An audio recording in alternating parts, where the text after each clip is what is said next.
आजकल जो सरपंचों का मुद्दा है ये बहुत गरमाया हुआ है हमारे हरियाणा में। सरपंच जो हैं वो वैसा ही लग रहा है कि किसान आंदोलन की तरह वो भी पंचकूला में इकट्ठे हो जाते हैं। मसला क्या है? सरकार कह रही है कि हम ट्रांसपेरेंसी लाना चाहते हैं, पारदर्शी चीज़ों को करना चाहते हैं। ई टेंडरिंग को लेकर जो सरपंच विरोध कर रहे हैं, आपके लिहाज से ठीक है, गलत है? देखो जी, मैं ये मान के चलता हूँ कि कुछ चीज़ें ऐसी हैं जो नई हैं, और जैसे आज से 70 साल पहले जब ये यूरिया खाद और ये केमिकल फर्टिलाइज़र जब शुरू हुए तो आप भी खेती से जुड़े हुए हैं। गांव के लोग ये कहते थे कि अगर ये खाद डाल दिया तो कभी फसल ही नहीं होगी, जमीन खराब हो जाएगी। लेकिन आज ये है कि उसी खाद के लिए लाइन लगती है, थानों में बिकती है, और पुलिस की निगरानी में वो बिकती है, और पुलिस की निगरानी में डंडे भी खाने पड़ते हैं उसको कई बार लेने के लिए।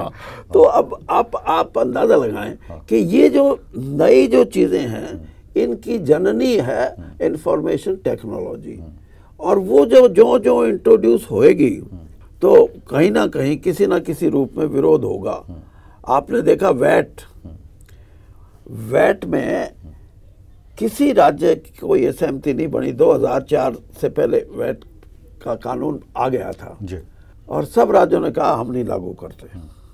और आज देश के जितने भी राज्य हैं, जब जीएसटी आई तो उन्होंने ये कहा चलो जीएसटी को हम मानते हैं, लेकिन वैट को अभी पेट्रोलियम प्रोडक्ट पे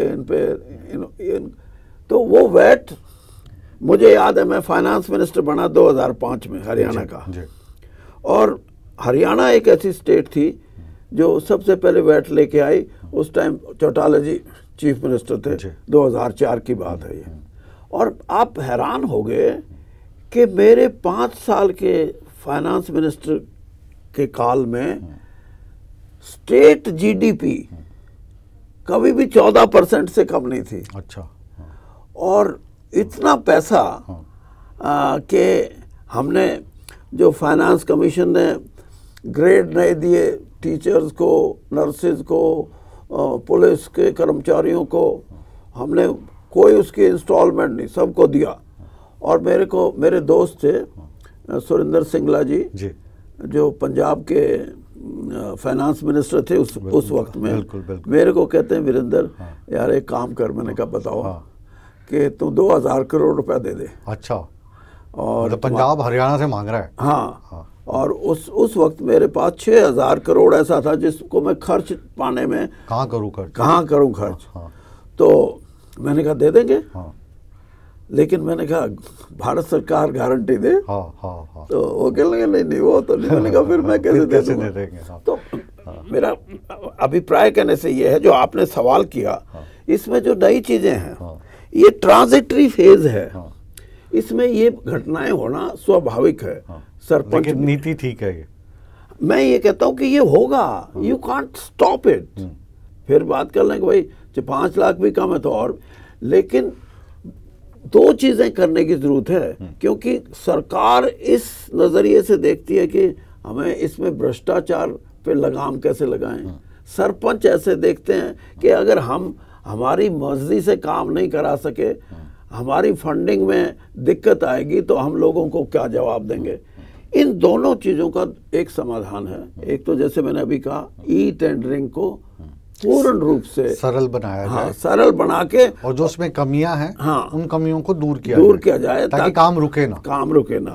और दूसरा ऑडिटिंग, चाहे वो सरपंच की 2 लाख की या 5 लाख की या 10 लाख की, ग्राम पंचायत की, और चाहे सरकारी टेंडर से हुआ काम किसी ठेकेदार ने किया है, इनकी ऑडिटिंग सबसे ज्यादा efficient auditing, and let there be a public auditing also.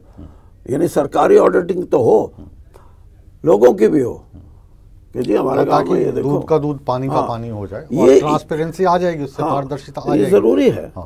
बाकी जो आपका सवाल है उसका मेरे को जवाब मैं यही दूंगा कि युग परिवर्तन, बड़ी तेजी से दुनिया बदल रही है, दुनिया का काम करने का तरीका बदल रहा है, और दुनिया में इतना बड़ा एक किस्म से मैं कहूँगा कि दुनिया ऐसे युग की तरफ जा रही है जहाँ चीज़ें जो सालों में होती थी वो दिनों में होनी शुरू होंगी, आप देखना। और वो तभी है जब हमारे पास टेक्नोलॉजिकली हम आगे बढ़ रहे हैं। तो इसलिए इन चीज़ों पे रुकावट आती है शुरू में। मैंने जैसे खाद की बात कही आपको, तो ये है, मैंने वैट की बात कही आपको। पढ़ी लिखी पंचायतों को लेकर पहले विरोध हो रहा था, अब वो दूसरे राज्यों के लिए एक उदाहरण बन गया। बिल्कुल, हरियाणा पहला राज्य है जिसने पढ़ी लिखी पंचायत। और ये मैं ये बताऊं कि जो पढ़े लिखे बच्चे, हम बच्चे ही कहेंगे कि हम तो खुद बहुत बड़े हो गए, जो आए हैं उन्होंने एक पीढ़ी को रिप्लेस किया है। और वो आए हैं जो नई जनरेशन पढ़े लिखे हैं, जिनके विचारों में भी मैं ये कहूँगा कि विस्तार है विचारों का। वो मेंढक नहीं है कुएं के, विचारों का विस्तार है। और इससे नई परिभाषा पंचायती सिस्टम की भी बनेगी, ये ज़रूरी है।